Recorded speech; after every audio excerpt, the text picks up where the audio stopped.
Dear friends, I want to wish you a Shabbat Shalom in the first Shabbat in the special 3-week period when we reflect on the destruction of the temple and focus on the rebuilding of the next temple through additional mitzvahs and Torah study that we do during this period of time, and to show to God that we are always with Him, and to pray that He shows His presence to us like He did in the other temples, but even greater with the rebuilding of the third temple, with the coming of Mashiach.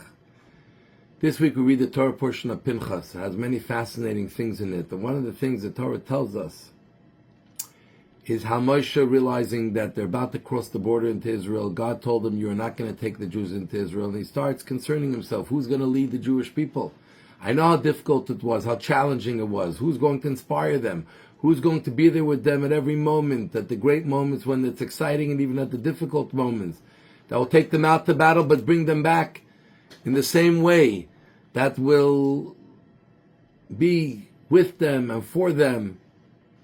And God says it will be Yeshua, who has proven himself to be the one who can carry the Jewish people and actually take them into the Holy Land of Israel.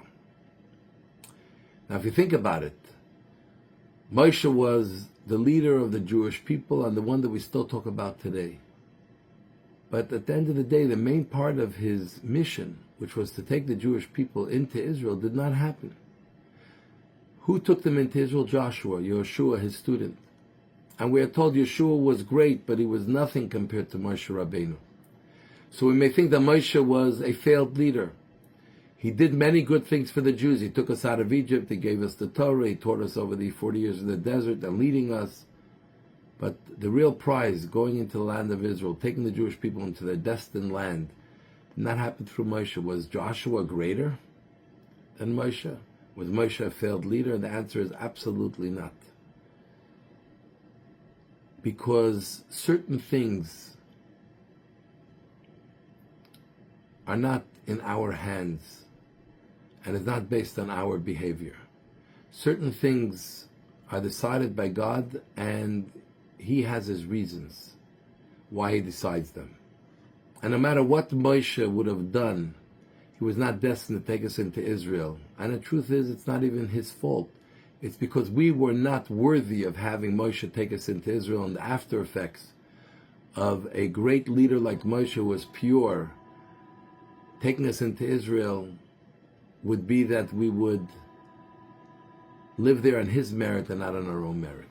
And for the project of the Jewish people to be complete, it has to be on our merits, not just someone carrying us, even someone as great as Moshe. So God did not destine Moshe to take us into Israel. Joshua took us into Israel because God wanted someone whose feet were on the ground, whose head was in the ground, unlike Moshe, whose head was in heaven, to take us into the land of Israel, which it's all about the physical mitzvahs, working the land. It's about keeping your feet on the ground and your head on the ground as well for what you have to do.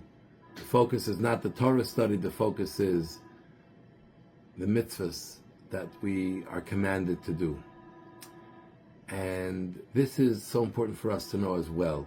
We should never feel let down if we think that we deserve to have made something happen, have done something, and someone else took the credit, because it's not important. To God, what's important is that we do the mission that He gave to us, and only God knows what's our true mission. As long as we feel comfortable in doing everything we can to do what God wants, and when something doesn't happen, it's not our fault. It's because God is not destined for it to happen through us. And we should be happy that as long as it's happening, through whoever it's happening, it's important. So let's be happy in our lot. Work hard, try hard, and then God will give you whatever is in your lot to execute and make happen. And if it isn't, someone else's merit, and our merit for whatever we did do. So God bless you. I want to wish you all a Shabbat Shalom. We love you all. Candlelighting time in Montreal, 8:28 p.m.